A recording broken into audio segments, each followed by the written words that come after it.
Ecclesiastes chapter 3, a time for every season under God's sovereign plan.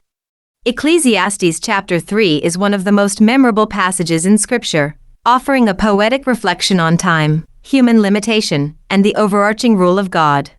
It begins with the well-known declaration that there is a time for every purpose under heaven, followed by a series of contrasting experiences: birth and death, planting and uprooting, weeping and laughing, war and peace.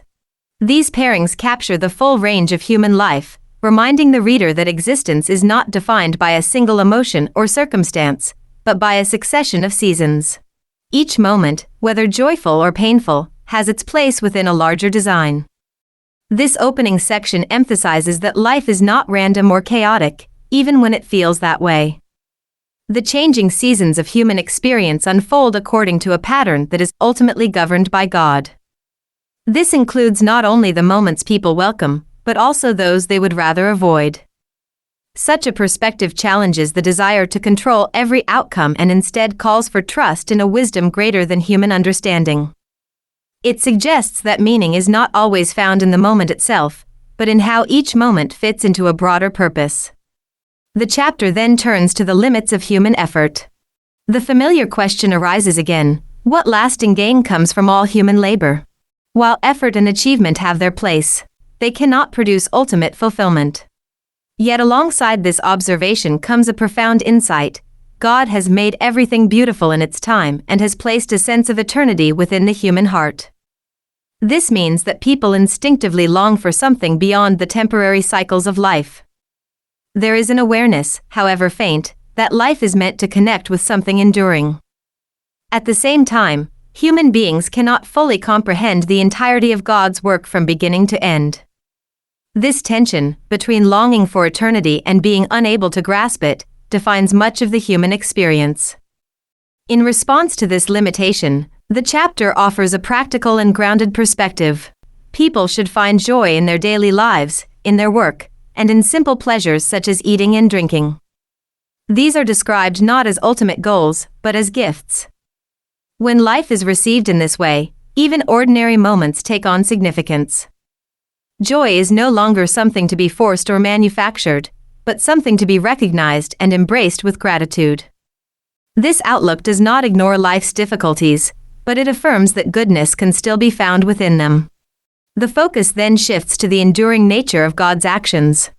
Unlike human efforts, which are temporary and often uncertain, what God does lasts forever. His purposes are not subject to revision or failure. This truth brings both comfort and seriousness. It reassures that history is not drifting aimlessly, but it also reminds that human lives are lived before a sovereign authority. There is an accountability built into existence, as God ultimately brings all things into judgment.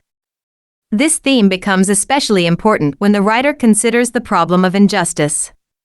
Observing the world, he notes that wrongdoing often appears even in places where fairness and righteousness should prevail. Systems meant to uphold justice can become corrupted, leaving people disillusioned. Yet the chapter does not end in despair over this reality. Instead, it affirms that ultimate judgment belongs to God. Even when justice is delayed or obscured, it is not absent. There will be a time when all things are set right. Finally, the chapter reflects on the reality of death. From an earthly perspective, humans and animals share the same fate: both return to the dust. This observation underscores the humility of human existence and the limits of what can be known through observation alone. It does not deny the deeper aspects of human life, but it acknowledges that, without a broader perspective, death appears to level all distinctions. This reinforces the importance of living faithfully in the present, embracing one's work and responsibilities while entrusting the unknown to God. Taken together, Ecclesiastes chapter 3 presents a balanced and deeply reflective view of life. It affirms that time is ordered, not accidental, that human understanding is limited, yet marked by a longing for eternity, that joy can be found in receiving life as a gift, and that justice, though sometimes hidden, ultimately rests in God's hands. The chapter invites the reader to live with humility and trust, recognizing both the boundaries of human perspective and the reliability of divine purpose. Chapter 3. To everything there is a season, a time for every purpose under heaven, a time to be born, and a time to die, a time to plant, and a time to pluck what is planted, a time to kill, and a time to heal, a time to break down, and a time to build up, a time to weep, and a time to laugh, a time to mourn, and a time to dance, a time to cast away stones, and a time to gather stones, a time to embrace, and a time to refrain from embracing, a time to gain, and a time to lose, a time to keep, and a time to throw away, a time to tear, and a time to sow, a time to keep silence, and a time to speak, a time to love, and a time to hate, a time of war, and a time of peace. What profit has the worker from that in which he labors? I have seen the God-given task with which the sons of men are to be occupied. He has made everything beautiful in its time. Also he has put eternity in their hearts, except that no one can find out the work that God does from beginning to end. I know that nothing is better for them than to rejoice and to do good in their eyes, and also that every man should eat and drink and enjoy the good of all his labor. It is the gift of God. I know that whatever God does, it shall be forever. Nothing can be added to it, and nothing taken from it.